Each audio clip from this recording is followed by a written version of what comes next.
Ya'ni bugun maktablarda odamlar maydonlarga haykallar qo'yib, bolalarni ularni oldida ta'zim qildirishsa, bu ham bir butdir. Unga sajda qilayotgan bolalar ham, ularni sajda qildirayotgan ota-onalari ham butparastdirlar. Chunki butparastlik nima edi? Bu insonni butlarni ulug'lashi demakdir. Lekin u senga dunyo hayotingdagi masalalar uchun foydali deb o'ylaganing uchun unga sig'inasan. Xo'sh, Alloh Ibrohim alayhisolamni qavmidan bo'lib, faqat dunyo hayotida odamlar bilan munosabati buzilmasin deb butga sig'ingan kishi bilan, payg'ambarni qavmidan bo'lib butlarni iloh deb aytgan kishi bilan va yana payg'ambarni qavmidan bo'lib butlarni hech narsa emasligini bilgan holda, faqat qavmi, otalari, ajdodlari noto'g'ri bo'lganini tan olmaslik uchun butlarga sig'ingan butparastlarni bir-biridan ajratganmi? Ajratmagan. Baribir hisob bir xil. Yaxshi, bugungi maktablar nima uchun bor birodarlar? Yashab turgan bu jamiyatda bu maktablar nima uchun bor? Farzandlarimiz o'qish yozishni o'rganishi uchunmi? Endi bilasizki, tarixni har bir davrda bir tomonda musulmonlar, boshqa bir tomonda esa butparastlar bo'lgan. Ya'ni butparast deganimda albatta Lotga, Manotga yoki Uzzo degan butlarga sig'inishi shart emas. Ya'ni bugun maktablarda odamlar maydonlarga haykallar qo'yib, bolalarni ularni oldida ta'zim qildirishsa, bu ham bir butdir. Unga sajda qilayotgan bolalar ham, ularni sajda qildirayotgan ota-onalari ham butparastdirlar. Chunki butparastlik nima edi? Bu insonni butlarni ulug'lashi demakdir. Ba'zida buni ishonib qilasan, ya'ni butparastlik ba'zan ishongan holda qilinadi. Bu bizni ilohimizdir deysan, makkalik mushriklar kabi. Ba'zida esa ishonmaysan. Uni foyda ham, zarar ham keltirmasligini bilasan. Lekin u senga dunyo hayotingdagi masalalar uchun foydali deb o'ylaganing uchun unga sig'inasan. Ibrohim alayhisalom o'z qavmiga shunday demaganmidi? İnnema ta'buduna min dunillahi awsanan Sizlar Allohdan boshqa ilohlarga sig'inasizlar. Nima uchun? mawaddata baynikum fil hayatid dunya. Dunyo hayotida o'zaro sevgi rishtasi bo'lishligi uchun. Ya'ni jamiyatga qarasangiz, butlarga sig'inishyapti. Siz aytasizki, agar men bu butga sajda qilmasam, ular meni dushman bilishadi. Men buni toshdan iboratligini bilaman, lekin nima qilay? Jamiyat bilan munosabatim buzilmasin. Onam bilan, otam bilan, qarindoshlarim bilan munosabatlarim buzilmasin deb bu butparastlikni davom ettirasiz. Ba'zida siz uni botil ekanini, toshdan yasalganini bilasiz. Lekin sizni otalaringiz unga sig'ingan, ustozlaringiz bunga sukut qilgan. Aynan ularga zid kelmaslik uchun, otalarim noto'g'ri yo'lda edi deb ayttirmaslik uchun butlarga sig'inishda davom etasiz. Sen putlara tapmaya devam edersin. Makkalik mushriklardan birini farzandini o'ldirishdi. Endi u kelib butni oldida fol o'qi tortmoqda. Bolamni qotilini o'ldiraymi yoki uni o'rniga qurbonlik qilaymi deb. Birinchisini tortdi, o'ldirma, qurbonlik qil. Ikkinchisini tortdi, o'ldirma. Endi u qon da'vosini boshlamoqchi, lekin butdan ham rozilik kutmoqda. Tortdi, yana tortdi, qurbonlik qil. Oxirida fol o'qlarini olib butni yuziga urdi. Ilohini yuziga uryapti. Tabiiyki dedi, seni o'g'ling o'ldirilmadi-da, shunga xotirjam turibsan dedi. Endi sizningcha bu odam bu butni iloh ekanligiga ishonyaptimi? Ishonmayapti.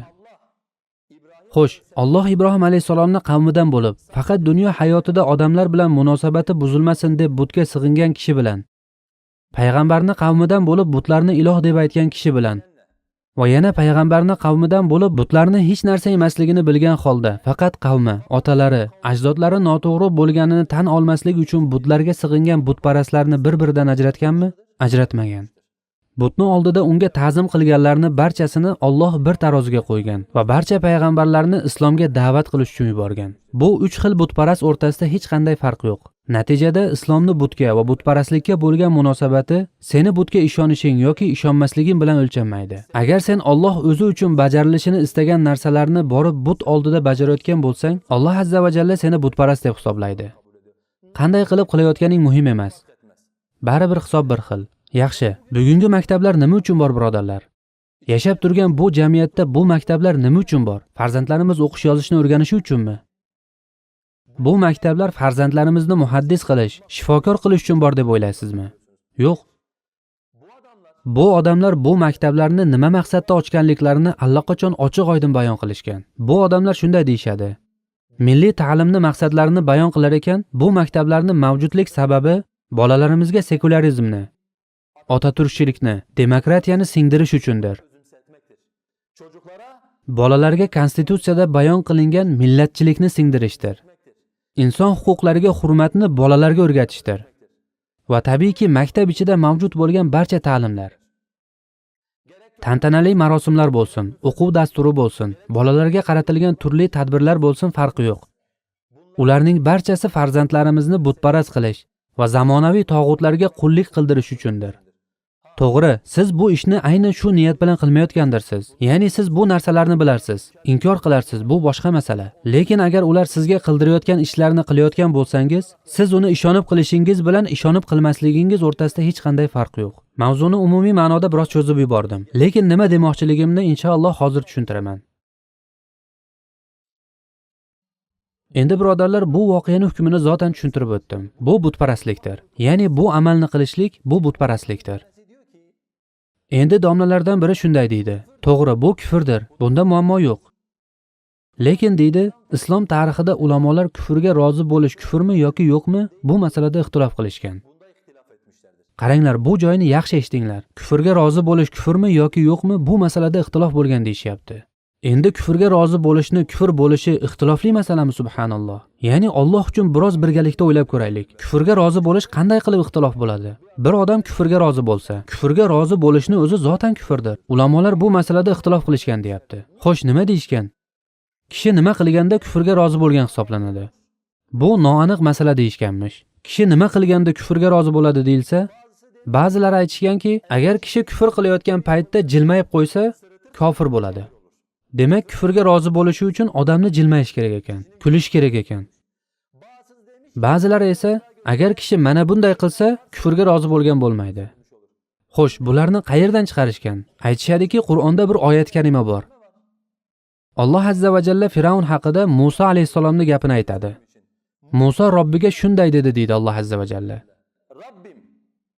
Robbim, bu Firavunni halok qil, Bu Firavun'u helak et. u do'zax olovini ko'rmaguncha senga iymon keltirmasin. Şimdi diyor Musa aleyhisselam, Bu yerda Musa alayhisalom Firavunni iymon keltirishini istamadi. Mantiqqa diqqat bilan quloq solinglar, birodarlar. Musa alayhisalom Firavunni iymon keltirishini istamadi. Demak, Musa alayhisalom Firavunni kufrida qolishiga rozi bo'ldi. Ya'ni Firavunni kufrida qolishiga rozi bo'ldi. Agar kufrga rozi bo'lish kufr bo'lganida edi, unda Musa alayhisalom ham kofir bo'lish kerak edi. Bunga nima deysiz? Yer yuzida haddan oshgan, men sizlarni eng buyuk Robbingizman degan. Bu daryolar oyog'im ostida oqmoqda, mendan boshqa ilohga sig'insang, seni halok qilaman degan bir kofirga la'nat qilish bilan, beddua etmekle bolani maktabga yuborish, butparast qilish orasida qanday farq bor, birodarlar? Hech qanday aloqa yo'q. Buni faqatgina Alloh azza va jalla ko'zini vahiydan ko'r qilgan bir buzg'unchigina aytadi. Zotan Ibn Taymiya rahimahulloh mavzuni eng boshida zikr qilganim Ziyod ibn Labid hadisi bor edi-ku. Ya'ni Rasululloh aytdi: "Men seni Madinaning eng faqihlaridan deb o'ylagandim. Onang seni yo'qotsin. Yahudi va nasroniylarning qo'lida kitoblar bor. Bu kitoblardan qanday foyda ko'ryaptilar? Hech qanday foyda yo'q." Ibn Taymiya aytdiki, ushbu hadisni zikr qilganida, Men a'mahu Allahu lam tazidhu kasratul kutubi illa hiratan va dalala. Alloh ko'zlarini ko'r qilgan bir odam uchun kitoblarning ko'pligi uni faqatgina zalolatini va hayratini oshirishdan boshqa foyda bermaydi. Ya'ni ko'p kitob bilish, ko'p kitob o'qish, masalalarni chuqur tushunish kishini haqqa yetishini anglatmaydi. Agar Alloh kishini ko'zini vahiydan ko'r qilib qo'ygan bo'lsa, agar anglashiga bir to'siq, bir parda tortgan bo'lsa, unda kitoblarning ko'pligi faqatgina uni zalolatini orttiradi. Bundan boshqa hech qanday foyda bermaydi. Onun için kardeşlerim, Shu sababli birodarlarim, bugungi kunda afsuski Allohning dinini to'g'ri tushunishdagi to'siqlarning eng kattalaridan biri bizdan bo'lgan. Bizni tilimizda so'zlaydigan ba'zi insonlarni Alloh azza va jallani kalomida sobit bo'lgan hukmlarni, o'tmishda bo'lgan ixtiloflarni, ya'ni ularni ko'pini to'g'ri tushunmagan holda, ulamolar nima ustida bahs qilganini to'liq idrok etmagan holda olib kelib Allohning oyatlarini oldiga qo'yib va bu bilan Alloh azza va jallani oyatlarini noto'g'ri tushunishga sabab bo'layotgan insonlar bor. Shuning uchun sizlar Allohning kitobiga va Rasulining sunnatiga yaqinlashganingizda o'tmishdagi ixtiloflarni bir chetga qo'yinglar. Alloh sizni hech kimga ibodat qilishingiz uchun yaratmagan. Faqatgina o'zigagina ibodat qilishingiz va uni elchisiga ergashishingiz uchun Alloh azza va jalla sizni bu dinga da'vat qildi. Siz esa Allohning bu mag'firat da'vatiga javob berdingiz. bundan sonra Endi bu javobingizga kir aralashtirmang. Boshqa narsalarni Allohning kalomi va Rasulining sunnatidan ustun qo'yish orqali Allohning bu da'vatiga bergan javobingizni buzib yubormang. davetinizi bozmayın. Barchamiz Allohdan qo'rqaylik.